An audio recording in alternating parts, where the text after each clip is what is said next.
Dans notre direct de ce dimanche 2 août, nous voulons que la paix et la grâce vous soient accordées. Je sais que vous êtes nombreux, vous qui nous suivez en direct de la Facebook et sur notre radio-télé La Voix de l'Époux. Je sais que vous êtes nombreux, vous qui nous suivez et de partout dans le monde. Je veux que les directs de ce matin soient la réponse à toutes vos questions difficiles, que les directs de ce matin soient la solution. Comme cela a été promis, nous sommes là, selon les rendez-vous que le Seigneur nous a accordés. Et nous voulons commencer notre étude de Psaume chapitre 24. Psaume chapitre 24 est un enseignement qu'on a commencé depuis longtemps. Et nous sommes dans la continuité. Cette continuité, c'est pour sonder. Parce que nous croyons que la gloire de Dieu, c'est de sonder, c'est de cacher. Et celle des rois, c'est de sonder. Nous prenons directement Psaume chapitre 24. Psaume chapitre 24. Je commence la lecture. En tout cas, pour les Quinois, ne vous en faites pas. Je suis en direct et je passe sur des réseaux sociaux, raison pour laquelle je vais m'exprimer en français pour que les autres bien-aimés aussi nous suivent et qui nous comprennent. Je suis dans Psaume chapitre 24, je commence la lecture à partir du premier verset. Il est écrit, Psaume de David, à l'Éternel la terre et ce qu'elle renferme, les mondes et ce qui l'habitent, car il l'a fondé sur les mers et affermi sur le fleuve. Qui pourra monter à la montagne de l'Éternel, qui s'élèvera jusqu'à son lieu saint? Celui qui a les mains innocentes et le cœur pur, celui qui ne livre pas son âme au mensonge et qui ne jure pas pour tromper. Il obtiendra la bénédiction de l'Éternel, la miséricorde du Dieu de son salut. Voilà le partage de la génération qui l'invoque, de ceux qui cherchent ta face de Jacob pose. Nous voulons que le Seigneur ajoute l'explication à la lecture de sa parole. Oui, cette explication, nous en avons besoin parce que à travers l'explication que nous pouvons sonder la pensée de Dieu, comprendre qu'est-ce que Dieu a caché à travers les écrits. Je crois que le rendez-vous du Seigneur, ou les rendez-vous avec le Seigneur dans ce livre des Psaumes, selon les témoignages que nous avons reçus, nous étions vraiment édifiés. Depuis le mois de mars, nous étions édifiés, on a compris la marche, on a compris la pensée, on a compris les conseils. Et aujourd'hui, par la grâce du Seigneur, nous allons avancer. Nous allons expliquer le verset 3 jusqu'au verset 6. Parce que nous voulons aborder un autre sujet, retourner dans notre sujet de la mission de l'Église qui n'était pas terminée. Et la colonne de nuée ou la colonne du feu s'était arrêtée sur Psaume chapitre 23, Psaume chapitre 24. Mais on était en train de parler sur la mission de l'Église, raison pour laquelle nous allons revenir sur la mission de l'Église parce que c'était fardeau, une mission que le Seigneur nous a confiée pour rappeler les hommes de Dieu, les enfants de Dieu sur notre marche sur cette terre. Mais Psaume chapitre 24, nous avançons. Vous allez comprendre que dans Psaume chapitre 24, Dieu pose la question. Après avoir fait la déclaration de propriété pour dire qu'à l'Éternel, la terre est ce qu'elle renferme, les mondes ce qui l'habitent, car c'est lui le propriétaire de la terre et du monde, parce que c'est lui qui l'a fondé sur les mers et a fermé sur le fleuve. Ce sont des choses que nous avions déjà étudiées. Mais la question a été posée, qui pourra monter à la montagne de l'Éternel? Qui s'élèvera jusqu'à son lieu saint? Cette question, nous allons la situer dans le temps.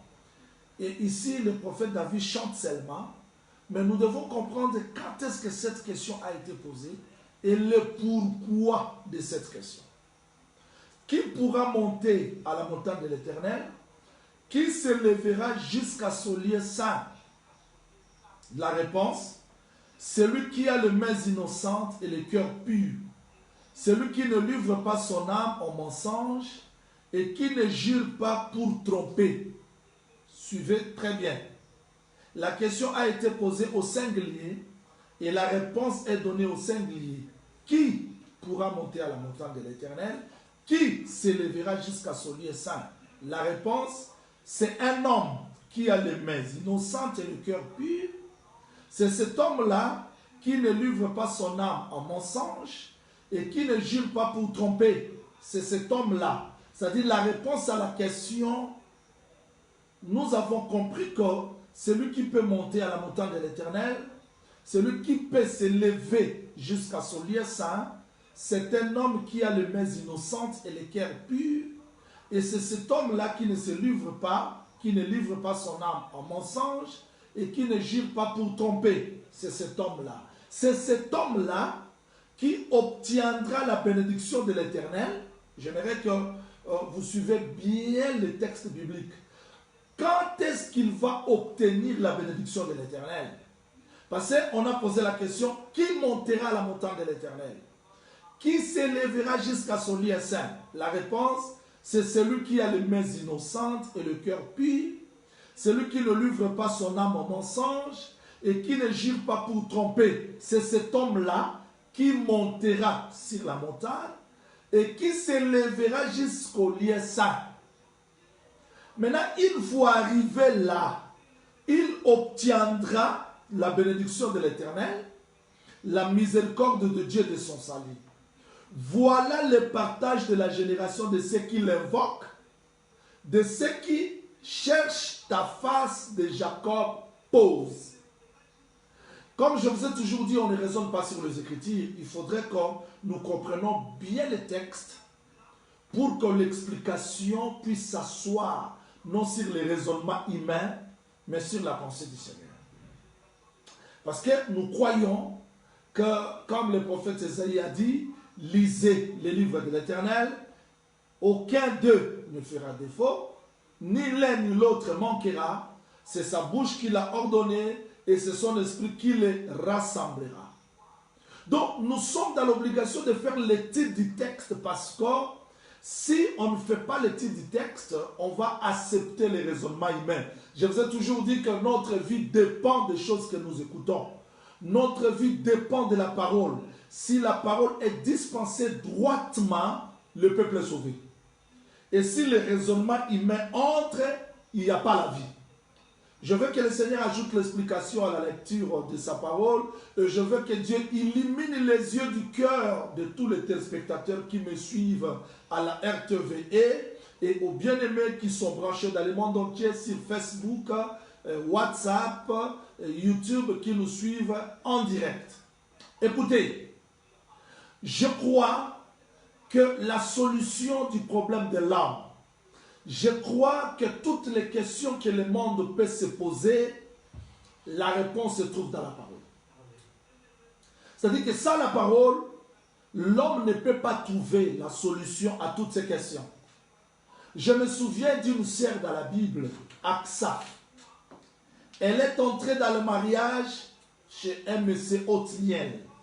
Parce que Caleb cherchait qui est digne de combattre pour qu'il lui donne sa femme comme résultat de la conquête. Il y avait un homme Othniel qui s'est levé, il a combattu et à la fin on lui a donné la femme, c'était Aksa. Mais Aksa était consciente, elle était consciente. Je suis entré dans le mariage bien sûr, mais elle retourne chez son père. Parce qu'elle a dit, la terre que j'habite, c'est le lieu aride. J'ai besoin de sources supérieures et sources inférieures pour me permettre de bien vivre sur cette terre. Je dois vous faire comprendre qu'un seul vainqueur, c'est le Seigneur Jésus-Christ. Après sa victoire, Dieu lui a donné une femme. Et cette femme, c'est l'Église, c'est toi et moi. Mais l'Église à son tour, parce que nous habitons sur cette terre aride, parce que le corps de l'homme, c'est le lieu aride. Nous devons être conscients de cet éloignement, retourner auprès du Père qui nous a fait entrer dans le mariage afin de nous donner l'eau pour que cette eau-là nous permette de bien vivre sur cette terre. Et je dis que le corps que nous habitons, c'est le lieu aride, quelle que soit la richesse de ce monde, quel que soit notre niveau intellectuel, quel que soit tout ce que tu peux être et avoir, le corps c'est le désert. Et nous avons besoin de l'eau, parce que l'eau c'est la parole qui va nous aider à bien vivre sur cette parole, sur cette terre. Donc ça, la parole de Dieu, l'homme est errant.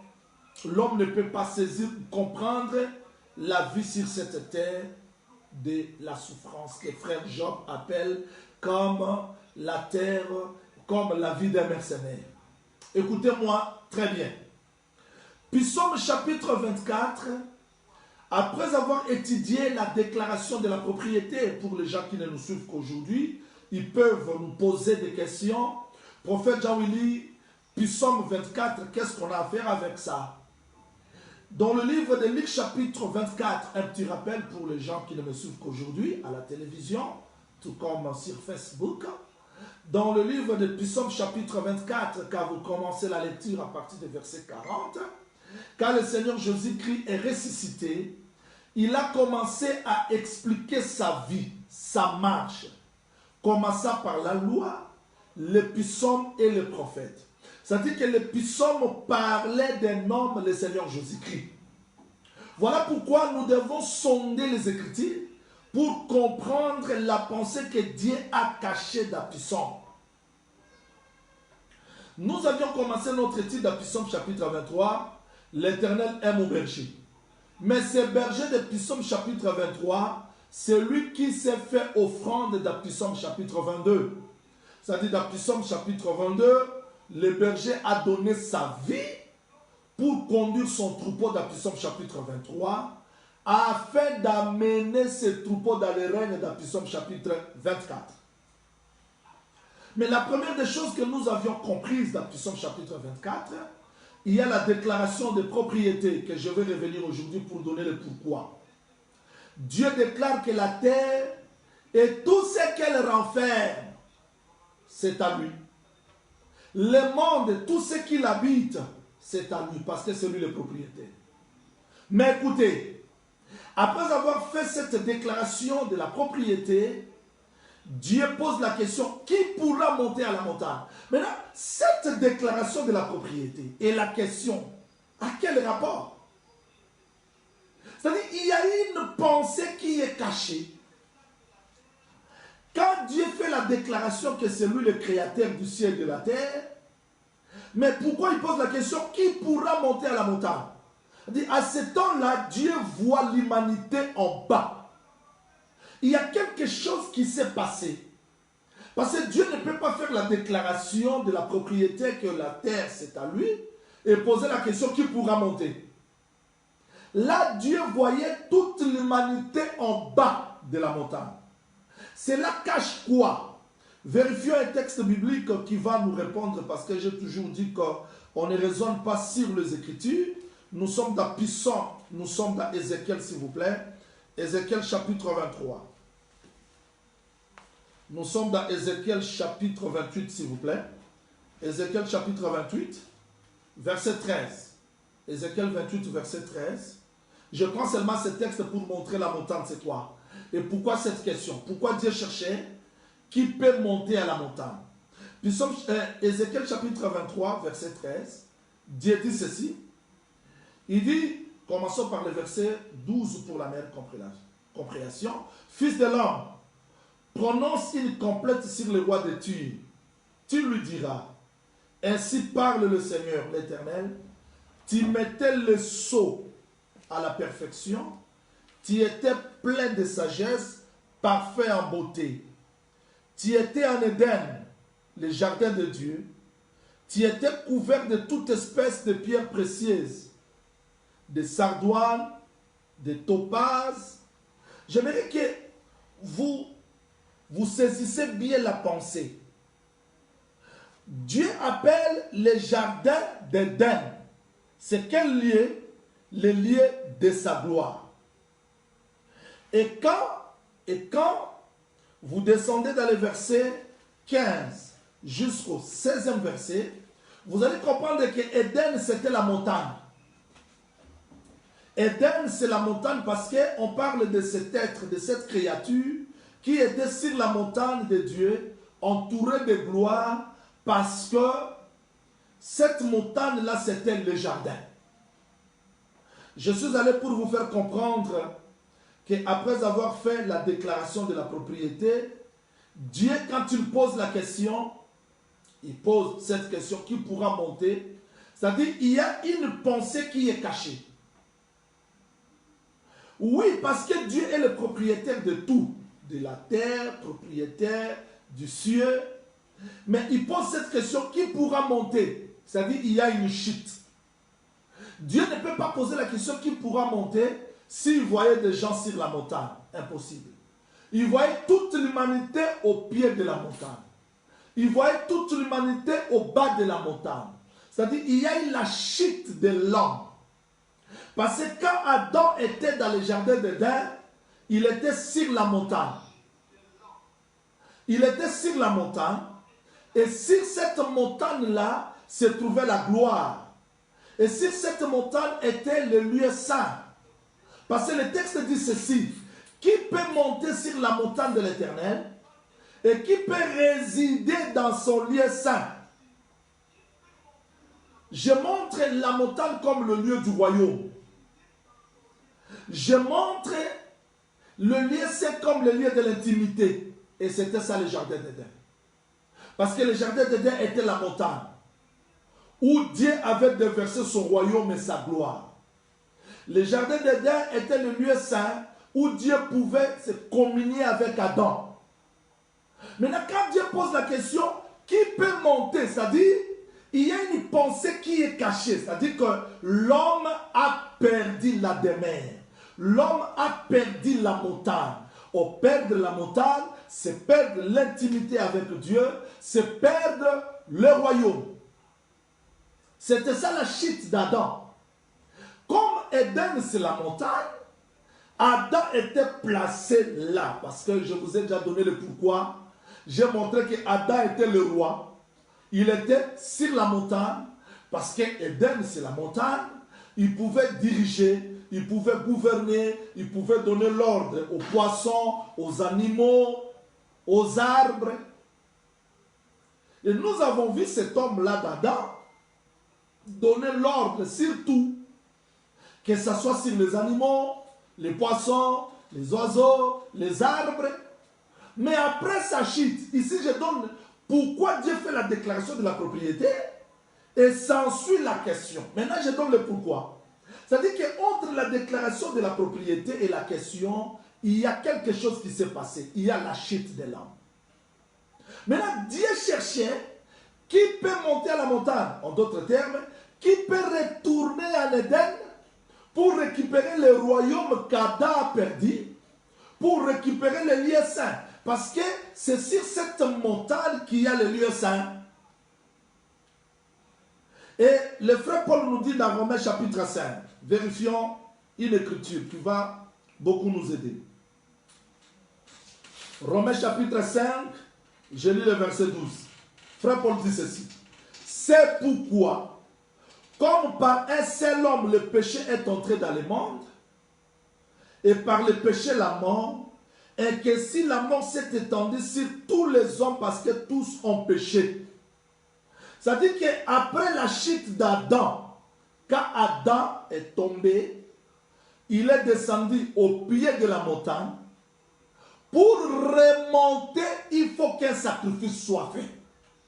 Voilà pourquoi Moïse, dans Exode chapitre 19, dans Exode chapitre 24, avant de monter sur la montagne, parce qu'ils étaient tous au pied, il a offert, il a donné l'offrande. Parce qu'on ne peut pas monter sur la montagne s'il n'y a pas l'offrande. Exactement, vous allez comprendre que au pied de la montagne, là où était tout le monde, parce que la chute d'Adam, quand Adam est tombé, il est tombé avec toute l'humanité. Toute l'humanité est tombée en Adam. Tout le monde est mort en Adam. Tous ont péché en Adam. Maintenant, Dieu posait la question, qui peut monter sur la montagne? Donc Dieu cherchait parmi les humains qui est capable de récupérer le trône que Adam a perdu. Voilà pourquoi j'ai intitulé mon sujet aujourd'hui, Adam restauré. Nous avons vu Moïse, je l'ai expliqué la fois dernière, Moïse s'est tenu dans le lieu saint. Dieu dit, ôte tes chaussures, parce que le lieu sur lequel tu te tiens est saint. Pour dire que Moïse aussi était incapable de se tenir à la montagne de l'Éternel. Josué, de la même façon, ils étaient incapables. Maintenant, Dieu cherchait un homme au singulier. Qui peut monter sur la montagne et demeurer dans les lieux saints? Nous avons vu déjà monter. Moïse est monté, mais il n'a pas demeuré. Nous avons vu Élie monter, il n'a pas demeuré. Nous avons vu Abraham monter, il n'a pas demeuré. Mais Dieu cherchait qui est capable de monter sur la montagne et demeurer dans les lieux saints. Personne au ciel, ni sur la terre. Pourquoi? Parce que tout le monde était tombé. Par la chute d'Adam, quand Adam a perdu le jardin d'Éden, il a perdu la montagne. Il a perdu le lieu saint. Maintenant, la chute d'Adam a fait que tous soient morts en lui. Et tout le monde était au pied de la montagne. Mais qu'est-ce que Dieu montre à Jérémie? Allons chercher un témoin. Le prophète Jérémie va nous répondre. Je suis dans Jérémie chapitre 18. Jérémie chapitre 18. Je commence la lecture à partir du 2e verset. J'aimerais que vous me suivez parce que c'est ça la clé de notre message d'aujourd'hui. Là où nous allons comprendre comment est-ce que Adam a été restauré. La parole de l'Éternel me fut adressée à ces mots. Lève-toi, descends dans la maison du potier. C'est-à-dire, Jérémie doit descendre dans la maison du potier. Là, je te ferai entendre mes paroles. Retenez bien le texte. Donc, Jérémie, pour entendre les paroles de l'Éternel, il devait descendre dans la maison du potier. Il arrive dans la maison du potier. Jérémie dit, je descendis dans la maison du potier. Voici, il travaillait sur un tour. Qu'est-ce que Jérémie est allé faire dans la maison du potier? C'est pour attendre les paroles de l'Éternel. Maintenant, il regarde comment est-ce que le potier travaillait. Le texte dit, les vases qu'il faisait ne réussissent pas. Je veux que vous reteniez bien le texte. C'est-à-dire, Jérémie descend à la maison du potier pour attendre les paroles de l'Éternel. Maintenant, ces paroles de l'Éternel, il voit un potier en train de former les vases. Nous comprenons que ce que ce potier-là a fait, c'était l'explication de la parole de l'Éternel. Oh, Jérémie voit un potier, il a ramassé la boue. Je vais donner ce processus-là dans la Bible pour comprendre comment est-ce que Adam a été restauré. Et vous allez saisir pourquoi Dieu pose la question qui peut monter. Parce que Jérémie est descendu. C'est-à-dire que maison du potier ne se trouvait pas sur la montagne, mais c'était au pied. Il est descendu. Il a regardé comment est-ce que le potier était en train de fabriquer le vase. Le texte dit, les vases qu'il faisait ne réussissent pas. Comme il arrive à l'argile dans la main du potier, il refit un autre vase, tel qu'il trouva bon de le faire. Je vais expliquer. C'est-à-dire, les vases que le potier a fait ne réussissent pas. Il ne jette pas l'argile. Mais qu'est-ce qu'il fait? Du même argile, comme il arrive à l'argile dans la main du potier. C'est-à-dire que le potier, il en refit un autre vase. Retenez bien. C'est-à-dire que même argile, même poussière de la terre, il a fabriqué le premier vase qui ne réussit pas. À la place de jeter ça, il récupère, c'est-à-dire, il a brisé le premier vase et à partir de cette argile, il en refit un autre vase qui réussit. C'était ça la parole de l'Éternel. Voilà pourquoi je dis que le premier vase devait être restauré par le deuxième vase et le dernier. Or, si le deuxième vase réussit à la pensée du potier, on n'aura plus besoin du troisième vase. Et le premier vase, on a fabriqué l'argile. Et l'argile là a permis au potier de fabriquer le premier vase qui ne réussit pas. Donc, pour jeter, il ne jette pas. Il en refit un autre vase qui réussit. C'était ça la parole de l'Éternel. Maintenant, Dieu lui-même m'explique. Ne puis-je pas agir envers vous comme ce potier? Nous comprenons que le potier, c'était Dieu lui-même. C'était Dieu lui-même qui était le potier. Mais comment est-ce que Dieu est descendu prendre l'argile? Vous serez d'accord avec le texte biblique. Dieu qui était là à l'éternité pour former un homme. Il n'est pas resté là. Il est descendu sur la terre. Par ses deux mains, il a rassemblé la poussière de la terre. Et quand il rassemble la poussière de la poussière seule ne peut pas faire les vases. Qu'est-ce qu'il a fait?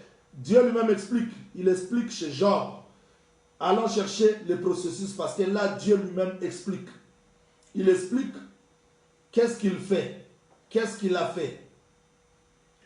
Je suis dans Job, chapitre 38. Job, chapitre 38. Vous allez voir comment est-ce que Dieu lui-même explique. Il explique ça quand vous commencez par le verset 34, 35, 36, 37. Voilà ce que Dieu dit. Il dit que, est-ce que c'est par ton ordre, est-ce que c'est par ton nom, par l'ordre de ta parole que tu montes au ciel, tu ordonnes au nuage de verser les outres des cieux, pour que la poussière se mette à ruisseler, pour que le monde de terre se colle ensemble. C'est-à-dire, le potier, pour travailler, il faut que l'eau descende, que l'eau rassemble la poussière. Alors, le potier saura donner la forme à la poussière pour en faire les vases. Voilà pourquoi quand Dieu est descendu pour former le premier vase que j'appelle Adam, il a rassemblé la poussière. Mais la poussière seule ne suffisait pas. Il a soufflé. Ça veut dire que l'eau, la pluie sort de la bouche de Dieu. Et c'était ça l'esprit. Parce que le prophète Élie a dit ceci à Akab. La pluie ne tombera pas sinon à ma parole. Ça veut dire que la pluie se trouvait dans la bouche. Quand Dieu souffla, c'était ça la pluie qui a rassemblé la poussière. Il en refit un vase qui s'appelle Adam. Amen. Mais Adam n'a pas réussi parce qu'il est tombé. Adam a perdu la montagne. Adam n'a pas su demeurer dans les lieux saints. Or, la chute d'Adam, c'est la chute de toute l'humanité, c'est la chute de tous les prophètes. Amen. Le texte dit que qu'est-ce que le potier fait? Parce que Dieu lui-même explique que c'est lui le potier. Qu'est-ce que le potier fait? Le potier brise le premier vase. Il ne jette pas. Il brise le premier vase. Il en refit le deuxième vase.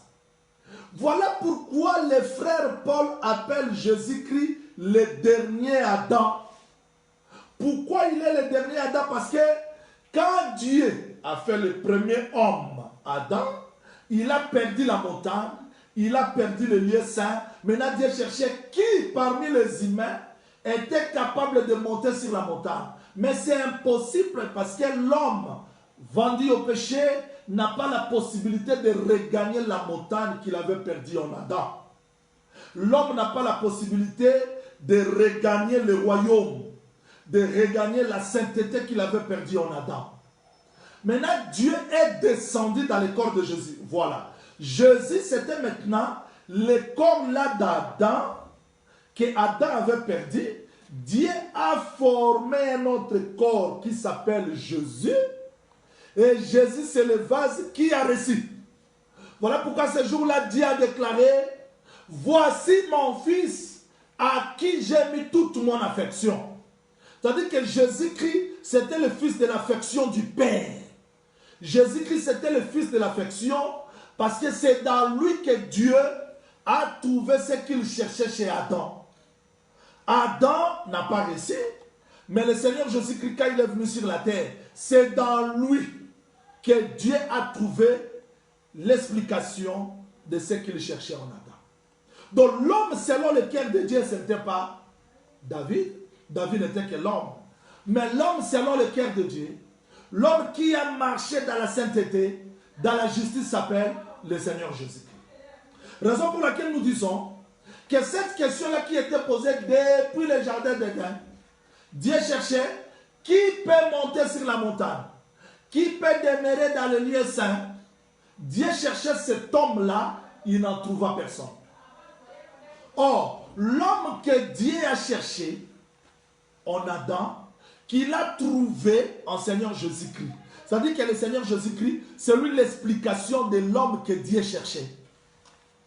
Or, en Christ, nous avons retrouvé tout ce que nous avons perdu en Adam. C'est-à-dire que le vrai homme qui était capable de regagner la montagne, c'était le Seigneur Jésus-Christ. Voilà pourquoi nous avons vu un homme, quand il marchait sur la terre, le royaume marchait avec lui. Il était sur la montagne. Et si on veut chercher le lieu saint, il fallait venir dans le Seigneur Jésus-Christ parce que c'était lui le lieu saint où on pouvait rencontrer Dieu. C'était lui le lieu saint où on pouvait voir Dieu. C'était lui le lieu saint où on pouvait attendre Dieu. C'était lui le lieu saint où on pouvait voir. Ce n'est pas pour rien il a dit je suis la porte. Parce que c'était lui le lieu saint. C'était lui le lieu du royaume. Comment un homme pouvait ordonner aux poissons? C'était Adam restauré. Comment un homme pouvait donner l'ordre aux figuiers et figuier obéir? C'était lui Adam restauré. Comment un homme pouvait donner l'ordre au vent, vent obéir? C'était lui Adam restauré. C'est-à-dire que dans le Seigneur Jésus-Christ, nous avons récupéré tout ce qu'on a perdu en Adam. Je veux que tout celui qui me suit se rassure que vous qui avez reçu le Seigneur Jésus-Christ, par lui, nous avons tout récupéré. Ce qu'on a perdu en Adam, nous l'avons récupéré dans le Seigneur Jésus. Mais nous avons compris que c'est lui pourquoi. Parce que le texte dit ceci. Voilà ce que le texte déclare. Le texte déclare dans Psaume. Nous sommes toujours dans Psaume chapitre 24. On court vite parce que aujourd'hui, le soir, on aura aussi le temps de la prière. Voilà. Celui qui a les mains innocentes et le cœur pur. Celui qui ne livre pas son âme en mensonge et qui ne jure pas pour tromper. Le seul qui avait les mains innocentes et le cœur pur, c'est le Seigneur Jésus-Christ. Le dimanche passé, je vous ai montré comment il y a une relation entre le main et le cœur. Dieu appelle Moïse, il dit, Moïse, mets ta main dans le cœur. Moïse met la main dans le cœur. Quand il retire, c'était la lèpre. Il dit, remets. Il remet la main. Maintenant, je me pose la question. La main est sainte. Pourquoi? Parce que le cœur a récupéré la lèpre qui se trouvait. C'est-à-dire, le ministère de Moïse a révélé la lèpre, mais n'a pas ôté. C'est-à-dire, Moïse a révélé le péché, mais il n'a pas ôté le péché. C'est-à-dire, la main dans le cœur, la main explique la lèpre, la main remet la lèpre. Et Moïse a continué le ministère. C'est-à-dire, dans le ministère de Moïse, il a laissé la lèpre dans le cœur. Il a laissé le péché dans le cœur. Mais un homme est venu, le Seigneur Jésus-Christ. Là où Moïse disait que les lépreux doivent être chassés hors du camp, un homme est venu, le Seigneur Jésus-Christ, nous avons vu, lui n'a pas remis la lèpre dans le cœur, mais lui a purifié la lèpre. On a compris que c'était lui l'homme qui les mains étaient innocentes et le cœur pur. Ce que Moïse a fait n'était que l'ombre. Et c'est lui qui n'a pas livré son cœur, son âme dans les mensonges, parce qu'il dirait chaque fois, en vérité, je vous le dis. Cette parole, aucun prophète ne l'a faite. Parce que c'était lui qui est venu expliquer la vérité qui était cachée dans la loi. La vérité qui était cachée dans les prophètes. Le Seigneur Jésus-Christ est venu les révéler. Raison pour laquelle nous croyons que le vrai serment que David chante ici, que cet homme-là, dans sa bouche, il y a la vérité, il ne se trouve pas les mensonges, il ne jure pas pour tromper. C'est lui qui a parlé dans toute vérité. Celui qui agirait sans tromper, c'est le Seigneur Jésus-Christ. Parce que l'évangile, c'est le serment que Dieu ne peut pas changer. C'est cet homme-là, quand il est monté sur la montagne, il obtient la bénédiction de l'Éternel. Et cet homme-là ne s'arrête pas à la bénédiction de l'Éternel. Il a aussi donné la miséricorde pour le Dieu de son salut. Mais une question qui se pose. Lui, l'homme saint, il monte sur la montagne pour toucher la bénédiction. Mais je crois qu'on pouvait seulement s'arrêter là-bas. On pouvait seulement s'arrêter là-bas parce qu'on cherchait un homme. Et nous avons trouvé cet homme-là digne, c'est le Seigneur Jésus-Christ. Mais voilà le texte dit, cet homme-là obtiendra la bénédiction de l'Éternel, la miséricorde du Dieu de son salut. Voilà le partage de la génération qu'il invoque. On a compris que cette démarche que cet homme juste faisait, ce n'était pas pour lui seul, c'était aussi pour toute une génération.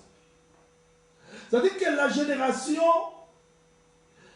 reçoit la montagne, reçoit la bénédiction, parce qu'un homme saint, un homme juste est capable de monter. Et je vous dis ce qui est vrai, le seul homme qui est monté et qui par lui, nous pouvons régner, nous pouvons retourner à la montagne, nous pouvons demeurer dans les lieux saints, c'est le Seigneur Jésus-Christ.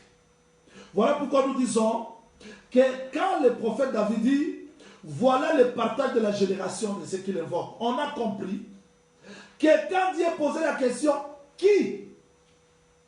Parce que par Adam, qui était sur la montagne, Ève aussi était sur la montagne. Les gens, toute l'humanité qui était en Adam, se trouvait sur la montagne. Mais quand Adam tombe, quand Adam chute, toute l'humanité a chuté avec lui. Toute l'humanité chute avec Adam. Maintenant, Dieu cherchait un. Pourquoi un? Parce que c'est un qui est tombé. Et par sa chute, toute l'humanité est tombée. Cherchons ce que le frère Paul explique sur cette démarche pour que vous compreniez bien la pensée. Romains chapitre 5, je suis dans le verset 12. C'est pourquoi, comme par un seul homme le péché est entré dans le monde, et par le péché la mort, qu'ainsi la mort s'est étendue sur tous les hommes parce que tous sont péchés. Donc tous sont péchés par l'acte d'Adam. Donc quand Adam a péché, tous sont péchés en Adam. Maintenant, le texte dit, cependant, la mort a régné depuis Adam jusqu'à Moïse. Là, nous sommes au pied de la montagne. La mort a régné depuis Adam jusqu'à Moïse. Même ceux qui n'avaient pas péché. Maintenant, le texte dit, mais il n'en est pas du don gratuit comme de l'enfance. Car si par l'enfance d'un seul, il en est beaucoup qui sont morts, à plus forte raison la grâce de Dieu et le don de la grâce venant d'un seul homme, Jésus-Christ, ont-ils été abondamment répandus sur beaucoup. Et il n'en est pas du don comme ce qui est arrivé par un seul qui a péché. Car c'est par une seule offense que le jugement est devenu la condamnation. Tandis que le don gratuit devient justification après plusieurs offenses. C'est-à-dire que par le Seigneur Jésus-Christ, nous sommes capables de récupérer tout ce que Adam a perdu. Voilà pourquoi le texte nous a dit, telle est la génération de ce qu'il invoque. Et la génération de ce qu'il invoque, c'est un peuple qui s'appelle l'Église. Voilà pourquoi je dis avec certitude que ceux qui sont morts en Adam revivront en Seigneur Jésus-Christ. Donc par le Seigneur Jésus-Christ, nous sommes capables de récupérer tout ce que nous avons perdu en Adam. C'est-à-dire, regagner la montagne, Dieu cherchait un. Parce que la perte de la montagne, c'était par un que nous avons perdu la gloire, nous avons perdu le royaume. Et remonter sur la montagne, Dieu cherchait un seul homme. Et le seul homme capable de remonter sur la montagne, c'est le Seigneur Jésus-Christ. En lui, nous avons récupéré tout ce que nous avons perdu. Mais je dois vous faire remarquer une chose. Le Seigneur Jésus-Christ dit quoi? Apocalypse chapitre 2. Apocalypse chapitre 2 nous aide à comprendre cette pensée. Pourquoi on est parti d'un et ça devient toute une génération. Apocalypse chapitre 2, verset 26. Jusqu'au 27e verset. Le texte dit: à celui qui vaincra et qui gardera jusqu'à la fin mes œuvres, je lui donnerai autorité sur les nations.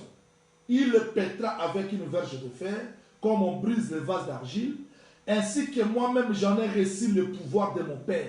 C'est-à-dire que quand le Seigneur Jésus-Christ récupère le trône, il ne récupère pas pour lui seul, mais il récupère aussi pour son peuple. Il récupère aussi pour son église. Il récupère aussi pour sa génération. C'est-à-dire que le Seigneur Jésus-Christ a récupéré le royaume, et cette récupération a fait que nous soyons aussi capables de régner avec lui. Et je dois vous dire avec certitude que nous régnerons avec le Seigneur Jésus. Parce que c'est lui l'homme capable qui a regagné la montagne. Donc quand le Seigneur marchait sur la terre, c'était le royaume qui marchait. C'était le lieu sec qui marchait. Et après sa mort et sa résurrection, il a récupéré ce qu'Adam a perdu. Je dois vous donner la certitude. Après sa résurrection, nous avons vu la sœur Marie l'a appelé jardinier. Pourquoi on l'a appelé jardinier? Parce qu'Adam était jardinier. Adam comme jardinier, c'est-à-dire qu'il a perdu le jardin d'Éden, mais le Seigneur Jésus-Christ est venu récupérer le jardin d'Éden. Et quand il a récupéré le jardin d'Éden, cela a permis aussi à l'humanité, c'est-à-dire nous qui étions perdus, nous avons récupéré le royaume dans le Seigneur Jésus-Christ.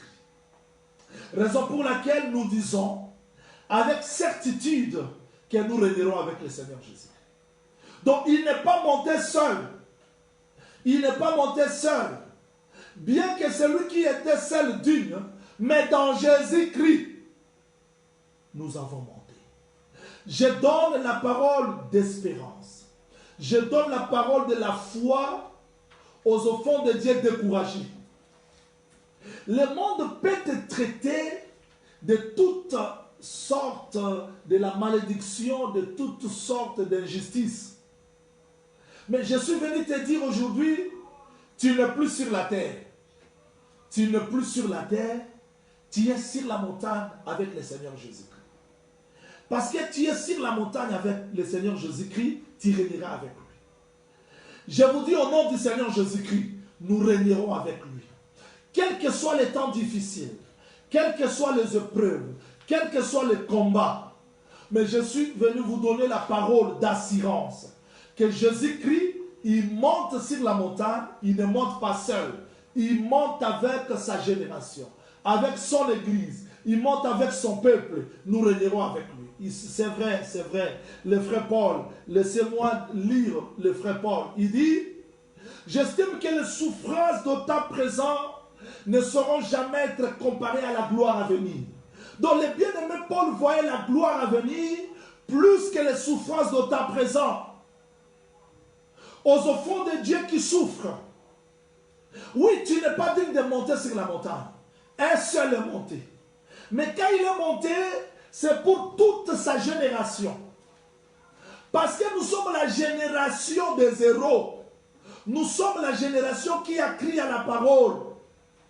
Nous allons monter avec lui. Et parce que nous montons avec lui, nous allons régner avec lui. Nous allons régner avec lui, nous allons gouverner avec lui. Je veux que ces paroles vous arrivent, que ces paroles vous consolent. Et c'est ça l'espérance des saints. Qui va monter sur la montagne? La réponse est le Seigneur Jésus-Christ. Aucun prophète n'était digne de monter sur la montagne, sauf le Seigneur Jésus-Christ. Ces jours-là sur la montagne, parce que je vous ai toujours dit que avant d'aller donner l'offrande, si tu as un compte à rendre avec une personne, 2 ou 3, il faut s'arranger. Et quand Jésus-Christ marchait sur la terre, les Juifs l'accusaient d'avoir un problème avec Moïse, avec les prophètes. Oh, Jésus-Christ, comme quelqu'un qui respecte sa propre parole, il ne pouvait pas monter comme ça à la montagne, donner l'offrande, ça se réconcilier avec les prophètes. Voilà pourquoi sur la montagne, on a vu Moïse, on a vu Élie, parce qu'il devait se réconcilier. Il était l'homme du milieu. L'homme du milieu qui est venu rassembler la loi et les prophètes. Mais quand Pierre regardait sur la montagne, il a vu Jésus, il a vu Élie, il a vu Moïse. Lui croyait qu'Élie pouvait rester sur la montagne. Non, David ne cherchait pas plusieurs. Il cherchait qui montera. Donc, je dis aux hommes de Dieu, je dis aux prophètes, Dieu peut nous élever. Mais rester sur la montagne, c'est l'affaire de Dieu seul. Il n'y a que lui qui peut rester sur la gloire. Dieu peut t'accorder une grâce, une faveur, mais ne confondez pas. Tu n'es pas digne de rester dans la gloire. La gloire, c'est pour lui seul. Et quand Pierre regardait, il a vu que Jésus était là, l'homme du milieu. Il a vu Élie, il a vu Moïse. Il dit, bon, on peut bâtir la tente. Quand il parlait, c'est pour contredire parce que qui peut monter sur la montagne? Ce n'est pas Élie. Ce n'est pas Moïse, c'est un. Et s'il monte sur la montagne, c'est pour toute une génération. Voilà pourquoi je parle avec certitude des Écritures qu'une nuée est venue dérober Moïse et Élie.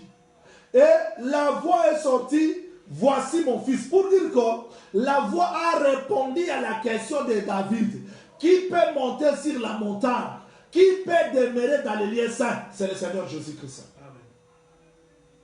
Voilà pourquoi je dis que toi qui as crié à la parole de la vérité, toi qui as reçu le Seigneur Jésus-Christ, quelles que soient les épreuves de ce monde, quelles que soient les difficultés, quels que soient les combats, bien-aimé, ne te décourage pas. Je sais que les gens, je sais que tu peux écrire,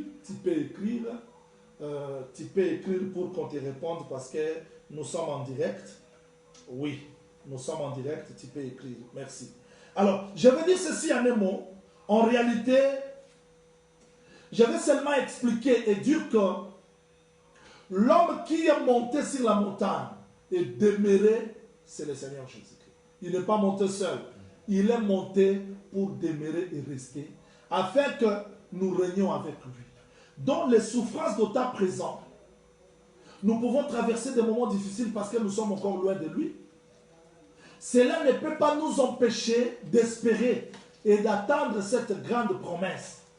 La grande promesse qui nous attend, c'est de régner avec lui. Et nous régnerons avec lui. Nous régnerons avec lui.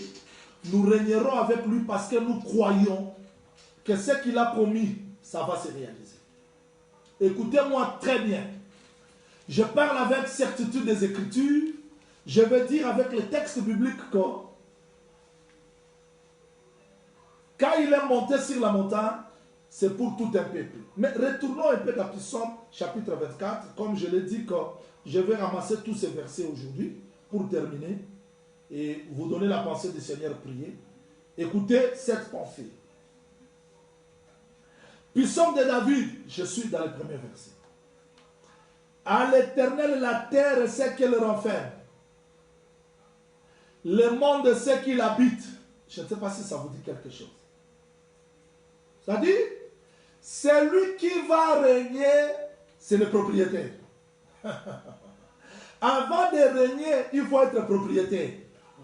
Voilà pourquoi je dis aux pasteurs qui règnent sur les enfants de Dieu, vous commettez une grande faute, un grand péché, parce qu'on ne peut pas régner sur un peuple que vous n'êtes pas créateur. C'est-à-dire, celui qui règne, c'est le créateur. Amen. Le texte dit, à l'Éternel la terre et ce qu'elle renferme. Je vais donner le pourquoi. Avant de régner, il s'est déclaré propriétaire. Écoutez-moi très bien. Je veux que vous redoublez votre intelligence, votre attention pour saisir cette pensée. Avant de régner, il s'est déclaré comme propriétaire. Pourquoi? Marc chapitre 13 nous répond. Marc chapitre 13. Marc chapitre 13 nous répond. J'aimerais que vous reteniez bien ce texte parce que ça va nous aider.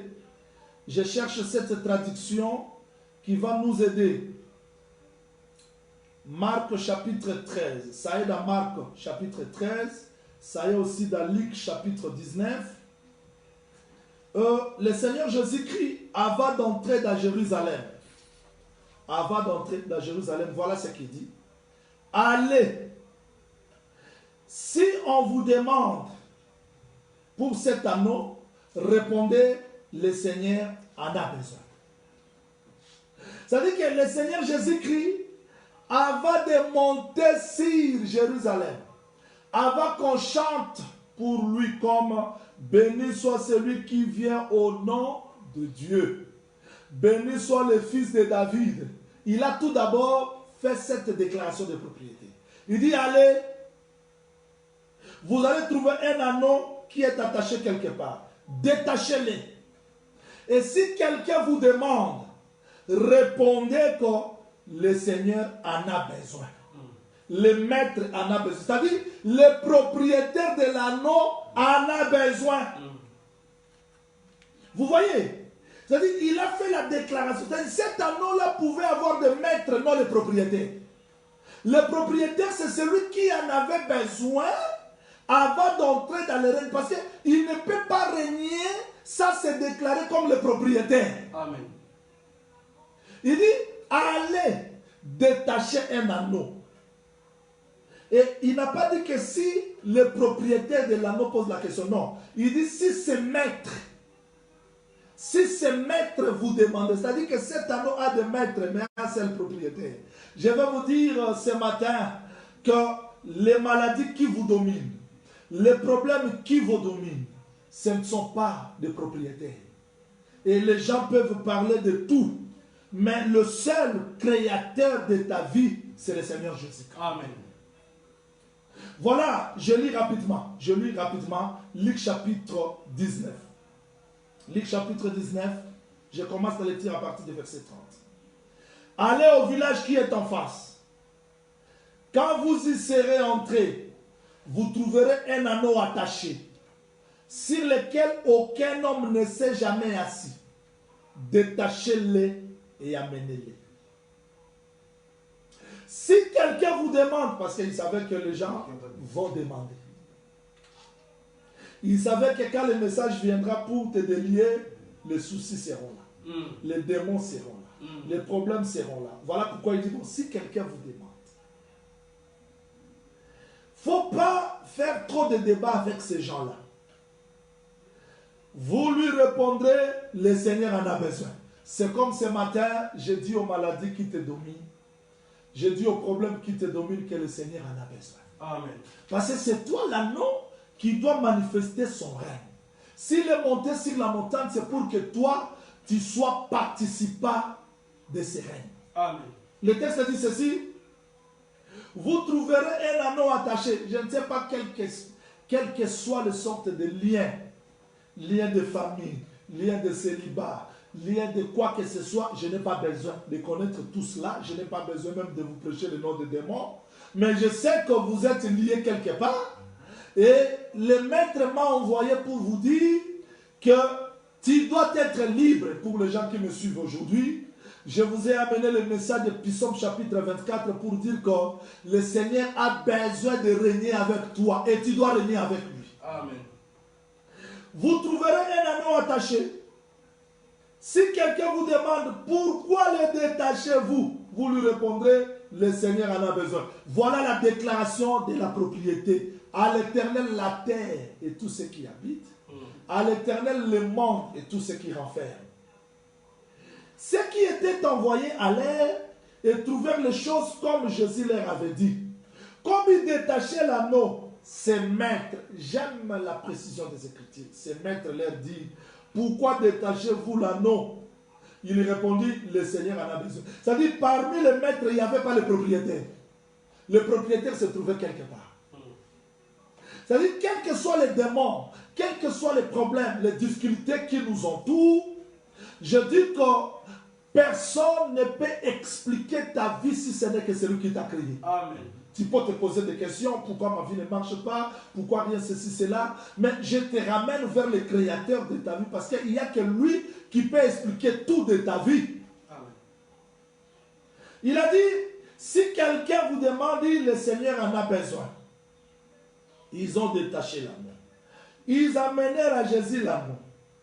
Maintenant, quand Jésus est entré dans Jérusalem, voilà. Après avoir fait la déclaration de la propriété, les gens ont commencé à louer. Quand on a vu Jésus, il disait, béni soit le roi qui vient au nom du Seigneur. Paix dans le ciel et gloire dans les lieux très hauts. C'est-à-dire qu'avant d'entrer dans la gloire, il a tout d'abord récupéré. Oh, Dieu doit récupérer pour régner. Quand je parle aujourd'hui de la récupération, je vais seulement vous dire que je prends une serre comme Ruth qui était une portion de terre. Mais cette portion de terre, le premier homme était incapable, voilà le premier vase, incapable de ramener Ruth sur la montagne. C'est-à-dire, ramener Ruth sur la montagne signifie ramener Ruth sur la lignée royale, sur le royaume, ou faire entrer Ruth dans la lignée royale. Parce que cet homme-là était de Juda. Quand je parle du royaume, quand je parle de la montagne, je parle du royaume de Juda. Mais Ruth, qui pouvait la faire monter parce que le premier homme était incapable. Mais je comprends comment est-ce que Boaz, c'est Boaz qui devait faire monter Ruth sur la montagne pour qu'il soit rendu participant de la nature divine et de la nature royale. Voilà pourquoi, dans la généalogie de Jésus-Christ, comme fils de David, on a retrouvé Ruth. Ruth, comment tu as monté là-bas? Parce qu'il y a un homme Boaz qui m'a ramené sur la montagne. Mais avant que Ruth monte sur la montagne, elle devait devenir la propriété. Ici, je souligne, nous voulons de grandes choses. Nous voulons l'élévation. Nous voulons la gloire. Mais la première des choses, Dieu doit nous déclarer comme sa propriété. Amen. Et j'aime la sœur Naomi. Je vais insister, supporter que je vous enseigne comme la sœur Naomi. La sœur Naomi pouvait seulement dire à Ruth, Ruth, écoutez-moi très bien, tu vas devenir reine, tu vas entrer dans la ligne royale parce que... Non, elle n'a pas dit ça. Elle dit, lave-toi, oins-toi, remets tes habits. Et tu vas chercher un homme qui s'appelle Boaz. C'est-à-dire, si tu entres dans la maison, tu vois Jean-Willy, sauter Jean-Willy. Si tu vois Esaïe, sauter Esaïe. Je décourage aux gens plutôt qui sont fanatiques des pasteurs, des prophètes aujourd'hui, parce que Naomi ne nous conseille pas d'aller chez un prophète, parce que quand Dieu cherchait, qui est dit de monter sur la montagne, personne n'était dit. Mais Naomi dit, passez tous ces gens-là, découvrez les pieds. Pourquoi les pieds? Pourquoi les pieds? Parce qu'il faut que tu deviennes marche-pied. Pour que tu deviennes la propriété avant de régner. Parce que Boaz ne peut pas régner sur quelqu'un qui ne lui appartient pas. Amen. Mais comment est-ce que tu vas devenir la propriété? Écoutez-moi très bien. Découvre bien Boaz quand il va manger, quand il va boire. Parce qu'aujourd'hui, il ne va pas rester dans ses maisons. Il va être en contact avec la gerbe. Parce que c'est le temps de la moisson. Il faudrait que Dieu sorte dans le palais, qu'il soit en contact avec les Écritures, parce que les Écritures devaient s'accomplir. Voilà pourquoi ce jour-là, quand Jésus entrait dans Jérusalem, on a vu la moisson, parce que c'est ça l'état de l'accomplissement. Tout ce que les prophètes ont sémé devait être manifesté dans le corps d'un homme, le Seigneur Jésus. Amen. Et c'est ce jour-là, c'est ce temps-là que toi, Ruth, tu iras. Mais écoutez-moi très bien, il faut attendre. Quand il va manger, il va boire, il va dormir. Alors toi, tu iras pour être son marchepied. Voilà la propriété. À l'Éternel la terre et tout ce qu'elle va faire. À l'Éternel le monde et tout ce qu'il contient. Maintenant, on cherchera qui montera sur la montagne. On ne peut pas chercher quelqu'un qui domine si il n'a pas encore récupéré la terre. Amen. Et Ruth, comme elle était bien enseignée, je sais que tu me suis aujourd'hui, Et je te rappelle qu'il faut chercher un homme. Pourquoi cet homme-là? Parce que c'est dans lui qu'il y a la promesse de monter sur la montagne. Le royaume a été confié à Juda. Et c'est dans Juda qu'il y a la promesse de la montagne. Écoutez-moi très bien. Ruth a observé, elle a observé. Quand Boaz dort, voilà, le soleil s'est couché. Maintenant, parce que le lion s'est endormi, c'est alors que la femme peut être manifestée parce que la colère est apaisée. Et quand Ruth part au pied de Boaz, elle est devenue sa propriété. C'est alors que Boaz devait récupérer Ruth, régner avec elle. Mais bien aimé, je crois que la parole doit nous posséder. Il y a des fois, nous voulons la gloire. Nous voulons que Dieu nous élève. Nous voulons que Dieu fasse ceci, cela. Mais il y a des choses que nous ignorons. Dieu veut que nous devenions le marchepied. Et ce n'est pas facile. C'est-à-dire que la parole de Dieu doit dominer. Parce que la terre que je parle aujourd'hui, ce n'est pas la terre comme ça, mais c'est toi, c'est moi. Nous devons devenir marchepied. Il faudrait que Dieu domine sur nous. Alors, nous régnerons avec lui. Voilà pourquoi l'homme qui monte sur la montagne, c'est lui qui est le propriétaire de la terre. C'est lui qui est le propriétaire du monde. Et cette terre, ce monde-là, je vous dis que ce n'est pas n'importe quelle terre. Parce que quand on dit Jésus-Christ est roi des rois, ne crois pas qu'il est roi des rois de tout le monde sur la terre. Mais il y a des rois. Il nous a fait un royaume de sacrificateurs. Maintenant, ces gens-là sont des rois. Lui est maintenant roi des rois. C'est-à-dire, en réalité, celui qui monte sur la montagne, celui qui demeure sur le lieu saint, c'est le roi.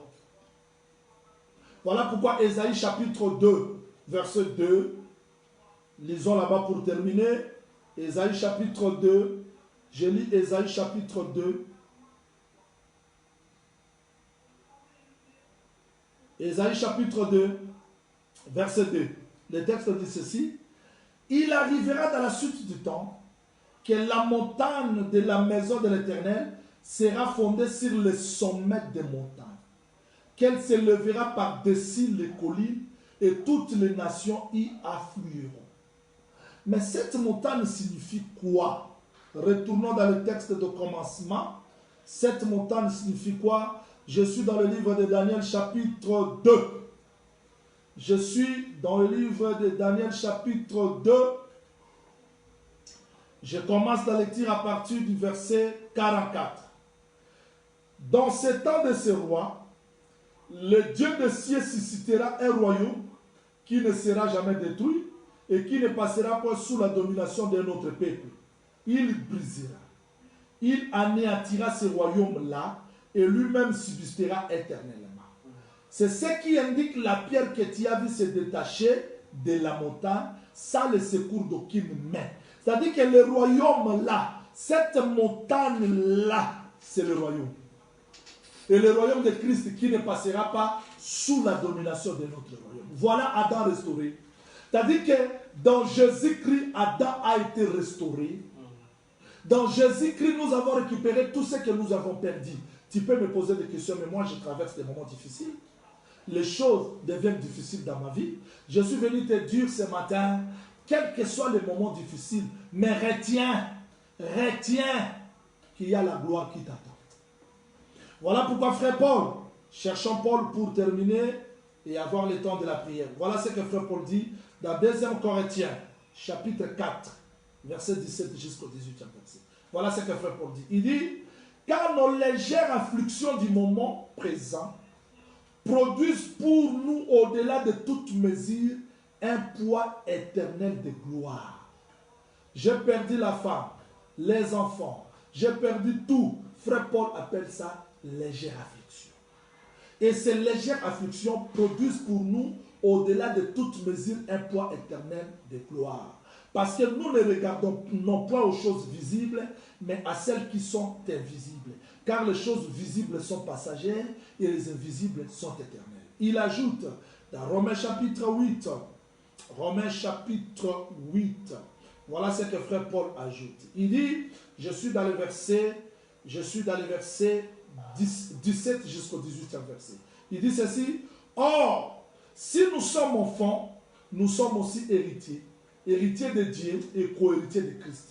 Si toutefois nous souffrons avec lui, afin d'être glorifiés avec lui. J'estime que les souffrances du temps présent ne sauront être comparées à la gloire à venir qui sera révélée pour nous. Je dis aux enfants de Dieu qui traversent des moments difficiles. Je dis aux enfants de Dieu qui sont prêts à abandonner. Il y a une espérance glorieuse qui nous attend. L'homme qui est digne de monter sur la montagne, c'est le Seigneur Jésus-Christ. Et pourquoi il monta sur la montagne? C'est pour que par lui, nous devenons participants de sa gloire. Amen. Et je vais vous dire vrai, pour terminer mon enseignement, notre étude, parce que le dimanche prochain, nous allons maintenant toucher porte éternelle, élevez vos linteaux. Et porte éternelle devait élever les linteaux 2 fois pour que le roi de gloire fasse son entrée. Nous allons étudier ça le dimanche prochain. Mais écoutez-moi, sur la montagne, une question s'était posée. Qui est digne de prendre les livres et de rompre les sceptres? On cherchait, personne n'était digne. Mais Jean a entendu les lions, parce que les lions, c'est lui le roi. Ne peut récupérer la montagne que le roi, parce que la montagne, c'est la demeure du roi. Le texte dit ceci: quand l'agneau s'approcha, elle a récupéré les livres. Les siens ont chanté: tu es digne de prendre les livres. Suivez-moi très bien. Donc, il monte sur la montagne pour récupérer les livres, pour récupérer les droits que Adam a perdus, pour récupérer le royaume, pour récupérer les droits de la propriété. Mais qu'est-ce qu'on a chanté? Tu es digne de prendre les livres et de rompre les 7 sceaux, parce que tu as été immolé. Vous voyez? Donc pour arriver sur la montagne, il y a un service qui se fait au pied de la montagne, les sacrifices. Jésus-Christ a été immolé. Voilà pourquoi, après avoir été immolé, il est capable de monter sur la montagne. Tu as racheté pour notre Dieu les habitants de toute la terre. Tu as fait d'eux un royaume et des sacrificateurs qui régneront. Donc il est monté seul, mais dans lui, nous sommes aussi montés. Donc nous régnerons avec lui, parce que quand il est monté, nous sommes montés avec lui. Je dis aux enfants de Dieu qui me suivent aujourd'hui, je sais que tu peux traverser des moments difficiles, mais l'évangile que tu attends, c'est l'évangile du royaume. Et cet évangile du royaume, c'est pour t'annoncer que Jésus-Christ est mort. Il règne. Et ce règne se trouve aujourd'hui caché dans nos cœurs. Demain, ce règne sera révélé et nous régnerons avec lui. Si nous souffrons avec lui, nous régnerons avec lui. La vie sur la terre, c'est le campement. Suivez-moi très bien. Je vais demander à la technique de nous envoyer un cantique, parce que nous voulons prier ensemble avec les saints qui nous ont suivis partout dans le monde. Écoutez-moi très bien. Le monde où nous vivons, c'est un monde de combat. C'est un monde de déception. Mais l'espérance est dans nous, que nous allons régner. Même si David est malmené, dans la vallée, nous sommes entrés avec lui. Et quand Saoul nous suivait, nous sommes entrés avec lui. Mais nous comprenons qu'un jour David régnera. Et nous régnerons avec lui. Nous allons régner avec lui. Je veux que tu sortes de tes émotions, de toutes les souffrances que tu endures, et de croire que Jésus-Christ est capable de restaurer tout, parce que dans son royaume, il y a la paix, il y a la joie. Je dis aux enfants de Dieu qui me suivent en direct de la télé et de la Facebook que Jésus-Christ règne et nous régnerons avec lui. Nous devons croire qu'il est capable de tout changer dans notre vie. Nous allons nous recommander entre ses mains pour que ce Dieu-là nous accorde la paix, que Dieu-là nous accorde la joie, que Dieu-là nous révèle réellement la grandeur de son royaume dans nos cœurs. Au nom du Seigneur Jésus-Christ, prions le Seigneur. L'équipe technique nous envoie un cantique où nous allons prier ensemble avec les téléspectateurs qui nous suivent en direct de la RTVE et les bien-aimés qui nous suivent en direct de la Facebook. Nous allons prier et remercier le Seigneur pour le message d'aujourd'hui. Au nom du Seigneur Jésus-Christ, prions le Seigneur. Seigneur, nous te disons merci pour ta grâce. Nous te disons merci pour ta miséricorde. Nous te disons merci pour ta bonté. Nous te disons merci pour ta grandeur. Nous te disons merci pour tout ce que tu ne cesses de faire dans nos vies. Merci pour ta grâce. Merci pour ta miséricorde. Merci Jésus. Merci. Merci Père Céleste. Merci Dieu de toute gloire. Merci. Merci Yeshua Mashiach Shaddai. Merci Dieu de toute gloire. Merci Père Céleste. Merci Dieu de toute gloire. Merci Père Céleste. Merci Elohim. Merci Yeshua Mashiach Shaddai. Merci Dieu de toute éternité. Merci Père Céleste. Seigneur, tu sais que nous sommes faibles. Tu sais que nous sommes faibles, Jésus. Tu sais que nous sommes faibles, Papa. Tu sais que nous sommes faibles, Yeshua Mashiach Shaddai. Tu sais que nous sommes faibles, Dieu de toute gloire. Combien de personnes parmi nous vivent dans la désolation? Combien de personnes vivent, Seigneur, dans les tourments? Mais tu nous as parlé aujourd'hui que toi, le seul qui est monté sur la montagne pour que nous montons ensemble avec toi, pour que nous régnions ensemble avec toi. Seigneur, fais-nous grâce. Fais-nous grâce, Seigneur Jésus-Christ. Fais-nous grâce, Dieu de toute gloire. Fais-nous grâce, Père Céleste. Nous avons besoin de ta grâce. Nous avons besoin de ta miséricorde. Nous avons besoin de ta bonté. Nous avons besoin de ta grâce, Seigneur Jésus-Christ. Restaure, restaure, restaure, restaure, restaure, restaure, Dieu de toute gloire. Restaure, Seigneur Jésus, Dieu de toute gloire. Seigneur, tu sais que nous nous sentons faibles à cause des souffrances, à cause des difficultés, à cause des choses difficiles de ce monde. Il y a des fois, Seigneur, nous manquons quoi faire, nous manquons quoi dire à cause des épreuves et des difficultés de ce monde. Mais nous croyons que toi, tu es capable de changer les circonstances difficiles dans nos vies. Seigneur, il n'y a que toi qui peux faire de grandes choses. Il n'y a que toi qui peux appeler en existence des choses qui n'existent pas. Fais-nous grâce, Jésus. Fais-nous grâce, Père bien-aimé.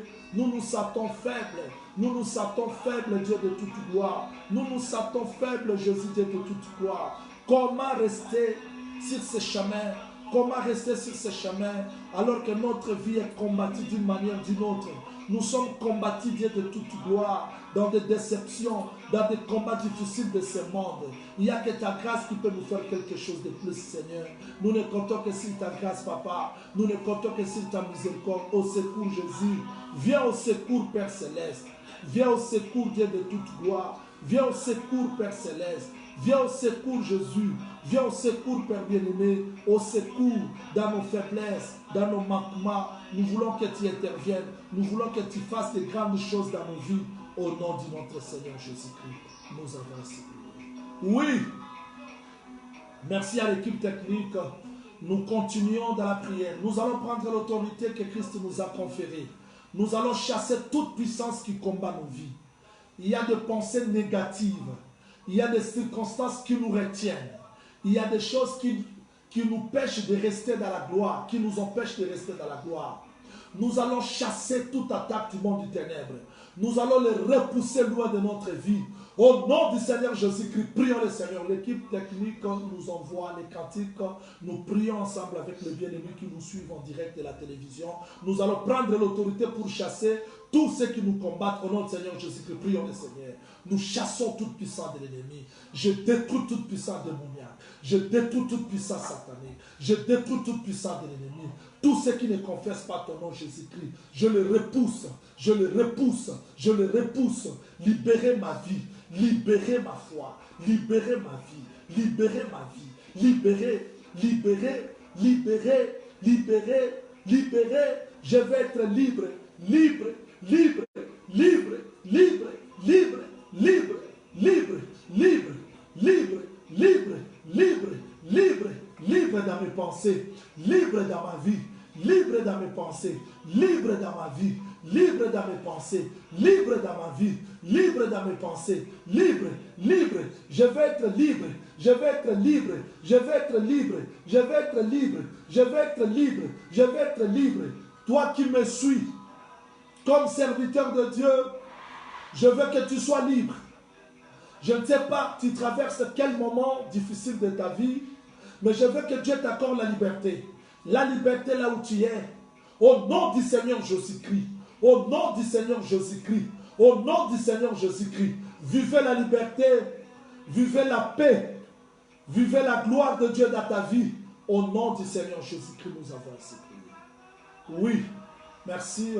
Que le Seigneur soit loué. Que le Seigneur soit loué. Je demande à l'équipe technique de nous retourner à la télé parce qu'il y a des gens qui nous suivent. Voilà, nous voulons terminer notre direct d'aujourd'hui.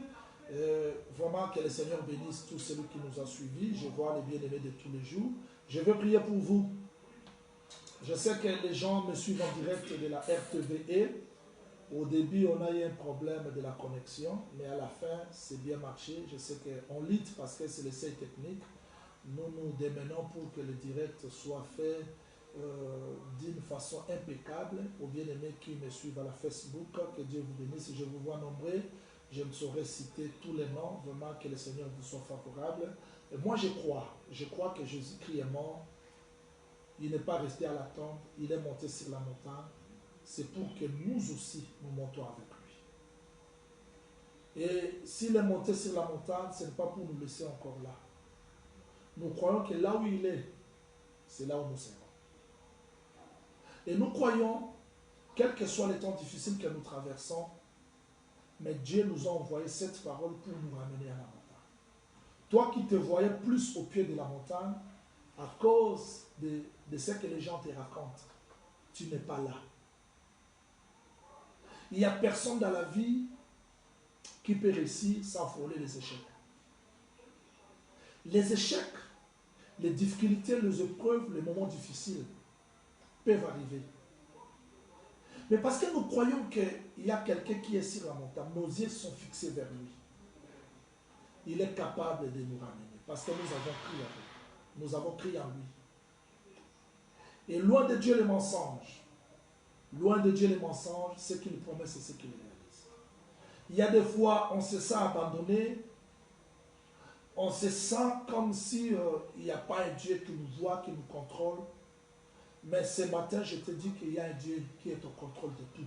Ne te décourage de rien. Tu es sur la montagne. Parce qu'il a dit, là où il est, c'est là où nous serons. Nous sommes sur la montagne avec lui. Et parce que tu es sur la montagne, la malédiction de Balaam ne va pas te toucher. Ni l'achantement ne peut pas te toucher parce que tu es sur la montagne. Amen. Tu n'es pas sur la montagne parce que tu l'as mérité. Parce que tu as cru au Seigneur Jésus-Christ. Et parce que tu as cru au Seigneur Jésus-Christ, je suis venu te rassurer. Un homme dans la Bible a dit, Job dit, si un homme peut mourir, revenir à la vie. Donc quand il parlait mourir, il voyait le pied de la montagne. Revenir à la vie, il voyait les sommets de la montagne. C'est comme Goliath a prophétisé. Qu'un homme descende. Celui qui va descendre, qui va triompher, il va remonter. Mais personne n'était digne. Il n'y a que David qui est monté, qui est descendu et qui était capable de remonter. Jésus-Christ le seul qui est entré dans la tombe et sorti victorieux. Mais quand David a triomphé, c'était le cantique de tout Israël. Nous ne chantons pas parce que nous avons combattu. Il y a David qui a combattu. Mais nous chantons, nous dansons à la gloire de ses vainqueurs. Je te dis ce matin, le seul qui a vaincu, c'est le Seigneur Jésus-Christ. Nous pouvons chanter, nous pouvons marcher la tête haute parce qu'il a vaincu. Amen. Et cette victoire nous appartient. Amen. Amen. Cessez de regarder au pied de la montagne. Tu verras des déceptions. Tu verras des choses que tu ne sauras pas expliquer. Mais je vous ai amené un message pour vous ramener là au sommet de la montagne. Il y a un homme, le Seigneur Jésus-Christ. Et là, il est sur la montagne, il nous ramène de régner avec lui. Quels que soient les combats difficiles. Écoutez-moi. Nous qui avons suivi le Seigneur Jésus-Christ, c'est comme David. Il y avait des gens qui avaient des dettes, des problèmes. Ils ont abandonné Saoul, ils ont suivi David parce qu'ils ne voyaient pas David au pied de la montagne, ils voyaient David au sommet de la montagne. Quelles que soient les conditions difficiles, à la fin, David a fini par régner. Je dis que Jésus-Christ régnera sur cette terre. Jésus-Christ sera le roi de cette terre. Amen. Il sera le seul roi et toutes les dominations vont tomber. Amen. Les royaumes passeront. Les rois de ce monde passeront. Amen. Les royaumes de ce monde disparaîtront. Amen. Seul Jésus-Christ restera le seul roi. Et son royaume restera le seul royaume éternel. Amen. Et parce que nous avons pris avec lui, nous régnerons avec lui. Amen. Cessez de vous poser des questions. Cessez de vous décourager à cause des temps difficiles que vous traversez. Un homme était digne de monter sur la montagne. Parce que lui est monté, toute une génération est montée avec lui. Que le Seigneur Jésus-Christ vous bénisse. Merci, vous qui nous avez suivis partout dans le monde. Merci aux bien-aimés qui nous ont suivis en direct de la RTVE, Radio-Télé, La Voix de l'époux. Je sais qu'au début, c'était difficile, supporter la connexion. Et parce que nous sommes dans les essais techniques, petit à petit, nous arrangeons par la grâce du Seigneur aussi à vos soutiens parce que ça nous demande trop de moyens. Vraiment, j'ai béni les bien-aimés qui nous ont soutenus d'une manière ou d'une autre et nous avons besoin de vos soutiens parce que c'est maintenant la télévision, ça nous demande trop de moyens. Parfois la connexion nous fait défaut parce que nous devons être en contact avec les gens qui sont à Binza, travailler avec eux, ça demande la connexion parce qu'on n'a pas encore les faisceaux et la connexion de notre pays, voilà ce que ça fait. Nous avons besoin de votre soutien pour continuer. Les gens de l'extérieur nous captent sans problème, mais c'est de Kinshasa. Avec la télévision en direct, il y a un peu les problèmes de la connexion, mais le Seigneur est vivant, nous allons nous en sortir. N'hésitez pas à nous écrire, à poser des questions. S'il y a des sujets, des prières, le numéro est là. Le numéro est là sur vos petits écrans. Écrivez, posez des questions. 21h, nous serons là dans notre live. À 21h, nous serons là pour continuer les voies de Dieu. Les voies de Dieu se diffèrent aux voies des hommes. Et c'était hier que nous avons compris que les voies de Dieu marchent ensemble avec ses pensées. Il faut que nos pensées soient lavées, parce que la vraie délivrance commence par notre façon de comprendre, de concevoir et de comprendre les choses de Dieu. Que le Seigneur Jésus-Christ vous bénisse. Merci à l'équipe technique qui m'a tenu compagnie. Merci à Frère Christian, Papa Rocky qui était ensemble avec nous. Merci parce que quel que soit les débuts difficiles avec la connexion des mégas, mais on a tenu bon et je sais que 21h la connexion sera bonne pour que tout soit fait dans la bonne qualité, dans la meilleure qualité. Ne nous tenez pas rigueur, s'il vous plaît. On travaille avec la connexion d'Internet et notre connexion parfois, ça bouge, ça fait défaut. Mais le Seigneur est vivant, nous allons nous en sortir. D'ici là, portez-vous bien. Que le Seigneur Jésus-Christ vous bénisse. Notre rendez-vous, c'est pour 21h. Que le Seigneur bénisse tous les saints de Kinshasa, les bien-aimés qui nous ont suivis dans le monde entier. Partagez ces messages, c'est pour que les gens comprennent et qu'ils n'oublient pas que le Seigneur est vivant, la promesse reste vraie. D'ici là, portez-vous bien, que le Seigneur Jésus-Christ vous bénisse. Merci.